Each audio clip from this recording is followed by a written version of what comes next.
हम तो पहली बार बिहार आए हैं, अभी तक नहीं आए, लेकिन हमें बहुत आनंद आया सच में बिहार में, सच बता दो। हमें ये नहीं था पता कि इतने पगला रहते हैं, हम पहले ही आ जाते। इतनी देर से आए, लेकिन चलो देर से आए तो अब आते जाते रहेंगे, छोड़ेंगे नहीं। जब तक बिहार राममय नहीं हो जाएगा तब तक हम तुम्हारा पीछा नहीं छोड़ेंगे। अब बिहार में एक ही कमी है, पूछो क्या? राम भक्ति की बुहार की कमी है। अभी सीख पाओ, शायद तुम बिहारी आदमी आओ, खा पी के ज्यादा भात आ गए हो, चावल ज्यादा खब गए हो, पानी कम पे वो हो, पंडाल से निकरवे ना मिलो हो। कई जन के तो पसीना में मेकअप बहा गए, कई जन के कपड़ा बड़ी क्रेज में आए थे कि फोटो खींचे, ना फोटो खींची ना टीवी चली। कई लोग तो अच्छा, कई लोग हमने देखे हैं, कई लोगों की भक्ति बड़ी अद्भुत होती है कि उनके सामने कैमरा जाएगा, वो भी सीताराम सीताराम सीताराम, और कैमरा ना जाए कहोगे ताली बजाओ, और कैमरा चलो जाए, तो ऐसे भी होते हैं। तो आज तो कुछ नहीं चल पाया, तो हो सकता तुम मन में खिन्न हो, लेकिन हम आपको कहेंगे 4 बातें ना भी सीख पाओ तो 5वीं बात आज सुंदरकांड की सीखने योग्य है। करोगे और सो भी जाओगे तो तुम्हें हनुमान जी जैसे संत जगाने चले आएंगे। और ये बिहार में अनेक महापुरुष हुए, अनेक संत हुए, और उन संतों ने बिहार के लोगों को जगाने का ही काम किया, और रामचरितमानस भी जगाने का ही काम करती। और हमें ऐसा लग रहा जानकी माता की भूमि तो है, भक्ति तो है, पागलपन है, पर अब ये बरसनी चाहिए, छिड़कनी चाहिए। बुहार माने होती है छिड़काव, अब ये छिड़कने की जरूरत है। हमें लगता है बागेश्वर हनुमान जी ने हमें भेजा ही इसीलिए कि जाओ तुम भी बिहार में बहार लाओ। और देखो कितना अच्छा संयोग है, बिहार में राम की बहार बागेश्वर से बुहार रही, बिहार में राम की बहार बागेश्वर से चलकर के बुहार रहे हैं। कितना अच्छा संयोग है, सब बाबा से जुड़ गए हैं। और एक अद्भुत बात, हमारे यहाँ हनुमान जी को कहते हैं बालाजी। क्या कहते हैं? बोलो बोलो, क्या कहते हैं? बालाजी। तो बिहार में राम की बहार बालाजी बहा रहे हैं। कौन बहा रहे? बालाजी बहा रहे हैं। तो धन्य है हनुमान जी की कृपा। हनुमान जी का यही काम है। क्या? हनुमान जी सोते हुए को जगाते हैं। लेकिन एक और, जो सो रहा हो उसे जगाना संभव है, लेकिन जो सोने का नाटक कर रहा हो उसे जगाना बड़ा मुश्किल है। जो सो रहा हो, ए भाई उठो उठो, बागेश्वर वाले महाराज आ गए, उठा, तुम सो रहा ठटरी के बरे, उठो, तो वो उठ जाता। हाँ भाई, हाँ, सीताराम सीताराम सीताराम सीताराम सीताराम सीताराम। क्या हुआ है? महाराज आए। लेकिन जो सोने का नाटक कर रहा हो, जग तो रहा हो, लेकिन आके नीचे हमें नहीं उठने। अब उसके सामने तुम कितने भी बाजे बजाओ, डीजे बजाओ, थपाड़ा मारो, ऐसे आदमी तो जब तक इनकी बिस्तरी गायब ना हो तब तक नहीं उठते हैं। तो धन्य है हनुमान जी। हनुमान जी अद्भुत हैं। हनुमान जी विभीषण को जगाते हैं, लेकिन कौन से प्रयोग से? राम नाम के प्रयोग से। और जीवन में जग भी व्यक्ति राम नाम के प्रयोग से पाता है। बोलो सीताराम।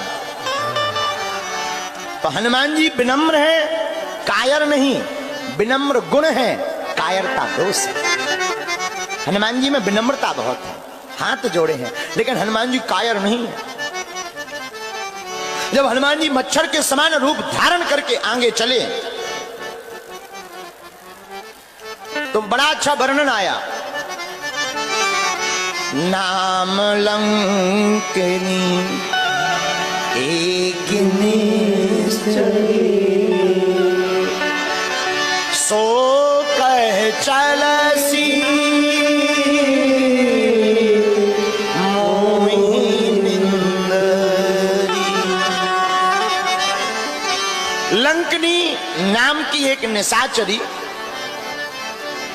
लंका के दरवाजे पर सुरक्षा गार्ड बनकर, सिक्योरिटी गार्ड बनकर बैठी। हनुमान जी लंका में प्रवेश कर रहे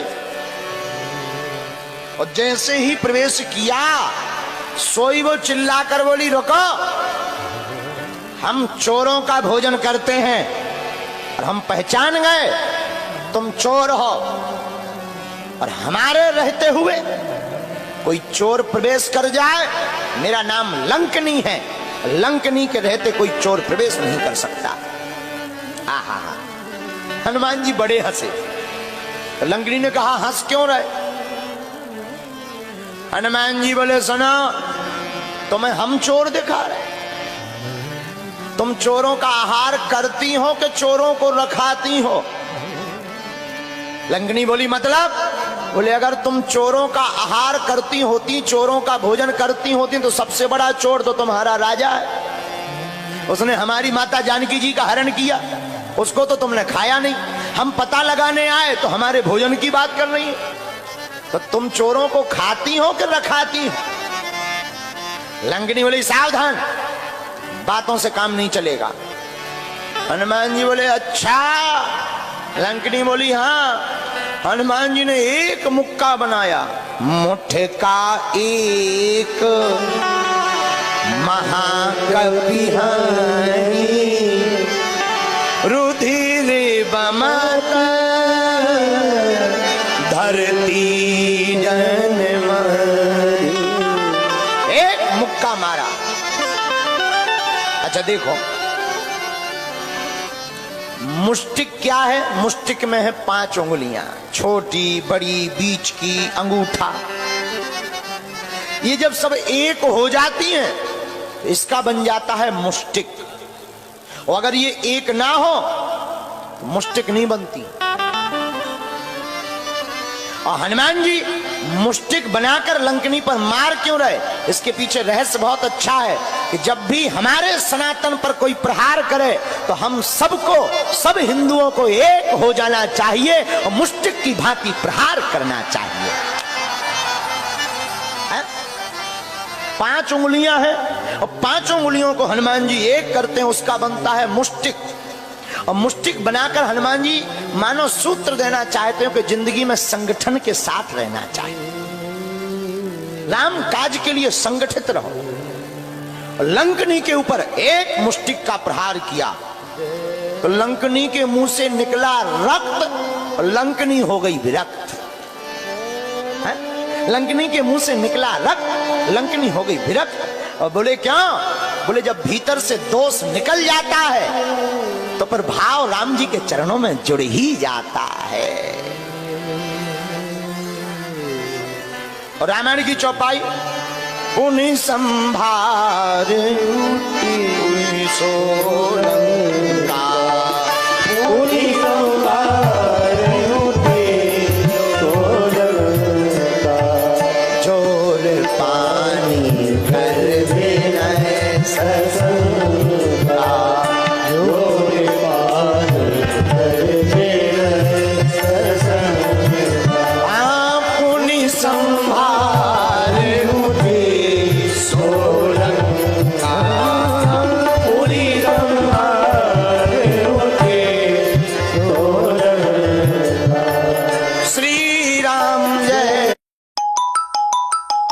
ना सीख पाओ तो आज की कथा से एक बात और सीखो। पूछो, क्या पूछो? सोते सब हैं लेकिन जो काम में सोते हैं उन्हें रावण जगाता है, जो राम को हृदय में रखकर सोते हैं उन्हें हनुमान जगाते हैं।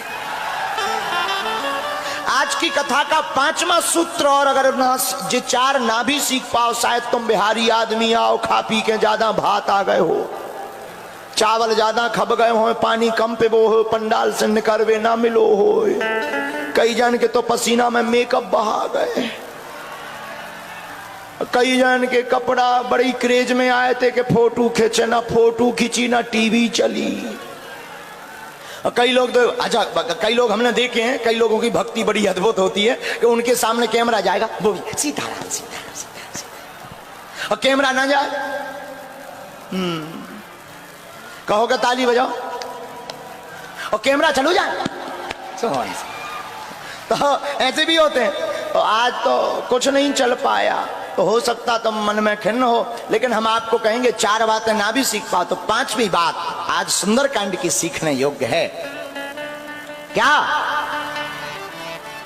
हनुमान जी बहुत अच्छी बात कहते हैं। जब लंका प्रवेश करते हैं तो लंका में सोने की चमक धमक में हनुमान जी नहीं फंसते, उस सोने की चमचमाती हुई नगरी में भी जानकी माता को देखते हैं। मानो इस संसार सागर की चमक दमक में हमें नहीं फंसना चाहिए, इस संसार की चमक दमक में भी हमें भक्ति की सतत खोज करते रहना चाहिए। जो इन 5 में से एक भी सूत्र आज का स्वीकार कर लेगा उसे सुंदरकांड की महिमा समझ में आ जाएगी। सुंदरकांड इसलिए सुंदर है कि राम जी का बंदर भी सुंदर है। एक बात और, 6वां सूत्र और ले, तुम्हारे काम आएगा। काम काज का बंदर नहीं होना चाहिए, राम काज का बंदर होना चाहिए। काम काज का बंदर होता है।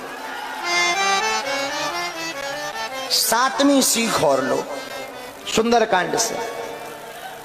घर में संकट हो, ऊपरी बाधा हो, हनुमान जी की कृपा पानी हो, तो आप लोग शनिवार अथवा मंगलवार को लाल पटे के ऊपर, एक पटा के ऊपर लाल कपड़ा बिछाकर उस पर राम दरबार का चित्र रख के दीपक जलाकर आप प्रातः काल 9 बजे से 2 बजे तक अथवा रात्रि में, मध्य रात्रि में सुंदरकांड का पाठ राम जी को बुला करके सुनाइए। आपका घर भी, भवन भी सुंदर हो जाएगा। और जो आपको चाहिए उस चौपाई का संपुट लगा करके आप सुंदरकांड का पाठ करिए तो आपको अप्राप्त वस्तु भी हनुमान जी की कृपा से प्राप्त हो जाएगी। लेकिन नियम पूर्वक हम लोग क्या करते हैं, 3 मंगलवार तो पढ़ लेते, 4थे मंगलवार सो जाते हैं। बोलो सीताराम। फिर कहते गुरु जी हनुमान जी की कृपा नहीं हो रही है, ठटरी के बरे। कहां से हो जाए? हनुमान जी की कृपा तो तभी होगी जब सतत आप उनका ध्यान करोगे। तो सुंदरकांड का पाठ बड़ा ही ताकतवर है। और हम कहते हैं सुंदरकांड का पाठ ना भी कर पाओ तो आजकल तो मोबाइल चल गए, सुनो। नहीं सुन पा रहे तो सुन, लोगों को 5 दिन में सुंदरकांड का महत्व समझ में आ जाएगा। आज तो पहला दिन है, सो दिमाग खराब होंगे तुम्हारे, नहीं समझ आ पाए होंगे, या हमारे कल से समझ में और आएगा। तो बड़े प्रेम पूर्वक कल कितने बजे आना है? 9 बजे? बड़ा बेकार है का बात बाहो रहुआ, ठीक ना बातें। कितने बजे आना है? 3 बजे। कथा तो है 4 बजे से, तुम 3 बजे आ जाना। अच्छा कौन कौन नहीं आएगा कल? हाथ उठाओ। अच्छा गड़बड़ हो गया। कौन कौन आएगा? हाँ। कितने बजे आना है? घड़ी के बजे 3 तो तुम पंडाल में बजाना बीन। तो कल 3 बजे, 3:30 बजे आप आ जाना। हम भी, लेकिन कल हम समय पर आ जाएंगे। तो सुंदरकांड की चर्चा को कल आगे बढ़ाएंगे। बड़े आनंद के साथ रहो, मुस्कुराते रहो। बोलो रामचंद्र भगवान की। एक भाव गुनगुनाते हुए हम लोग आरती गाएंगे। वीर हनुमाना